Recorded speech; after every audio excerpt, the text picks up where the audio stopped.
ನಮಸ್ಕಾರ ಸ್ನೇಹಿತರೆ, welcome back to job ಸಮಾಚಾರ Kannada YouTube channel. So finally Karnataka ವಿದ್ಯುತ್ ಪ್ರಸರಣ ನಿಗಮ ನಿಯಮಿತ ಕಡೆಯಿಂದ ಕಿರಿಯ ಸ್ಟೇಷನ್ ಪರಿಚಾರಕ NKK ಮತ್ತು ಕಿರಿಯ ಪವರ್ಮ್ಯಾನ್ NKK ಹುದ್ದೆಗಳ ಒಂದು ಅಂತಿಮ ಆಯ್ಕೆ ಪಟ್ಟಿ ಫೈನಲ್ ಲಿಸ್ಟನ್ನು ಇವಾಗ ಪ್ರಕಟಿಸಿದ್ದಾರೆ.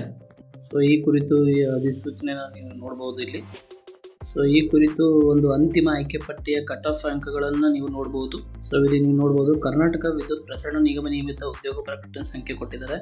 ದಿನಾಂಕ 14/10/2024ಕ್ಕೆ ಅನುಗುಣವಾಗಿ ನಿಗದಿಪಡಿಸಿದ ಶೈಕ್ಷಣಿಕ ವಿದ್ಯಾರ್ಥಿಯಲ್ಲಿ SSLC ಅಥವಾ 10ನೇ ತರಗತಿ ಗಳಿಸಿರುವ ಅಂಕಗಳ ಜ್ಯೇಷ್ಠತೆಯ ಆಧಾರದ ಮೇಲೆ ದಿನಾಂಕ 5/5/2025ರಿಂದ 8/5/2025ರವರೆಗೆ ಅಧಿಸೂಚಿತ ಹುದ್ದೆಗಳ 1:5 ಅನುಪಾತದಲ್ಲಿ ನಡೆಸಲಾದ ಸಹನಶಕ್ತಿ ಪರೀಕ್ಷೆಯಲ್ಲಿ ಕಿರಿಯ ಸ್ಟೇಷನ್ ಪರಿಚಾರಕ ನಾನ್ ಕಲ್ಯಾಣ ಕರ್ನಾಟಕ ಮತ್ತು ಕಿರಿಯ ಪವರ್ಮ್ಯಾನ್ ನಾನ್ ಕಲ್ಯಾಣ ಕರ್ನಾಟಕ ಹುದ್ದೆಗಳಿಗೆ ಅರ್ಹರಾದ ಅಭ್ಯರ್ಥಿಗಳ ತಾತ್ಕಾಲಿಕ ಆಯ್ಕೆ ಪಟ್ಟಿಯನ್ನು ಕಟ್ ಆಫ್ ಅಂಕಗಳೊಂದಿಗೆ ದಿನಾಂಕ 6/8/2025ರಂದು KPTCLನ ವೆಬ್ಸೈಟ್ನಲ್ಲಿ ಪ್ರಕಟಿಸಲಾಗಿರುತ್ತೆ.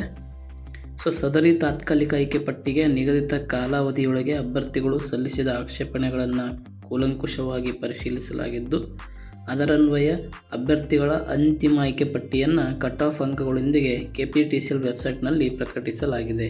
ಸೊ ಇನ್ನೊಂದು ಇಂಪಾರ್ಟೆಂಟ್ ಪಾಯಿಂಟು ನೀವು ಇಲ್ಲಿ ನೋಡ್ಬೋದು, ಈ ಅಂತಿಮ ಆಯ್ಕೆ ಪಟ್ಟಿಯನ್ನು ಮಾನ್ಯ ಕರ್ನಾಟಕ ಉಚ್ಚ ನ್ಯಾಯಾಲಯದಲ್ಲಿ ಇತ್ಯರ್ಥಕ್ಕಾಗಿ ಬಾಕಿ ಉಳಿದಿರುವ ರೇಟ್ ಅರ್ಜಿ ಸಂಖ್ಯೆ 200882/2025ರಲ್ಲಿನ ಅಂತಿಮ ತೀರ್ಪಿಗೊಳಪಟ್ಟು ಪ್ರಕಟಿಸಲಾಗಿದೆ.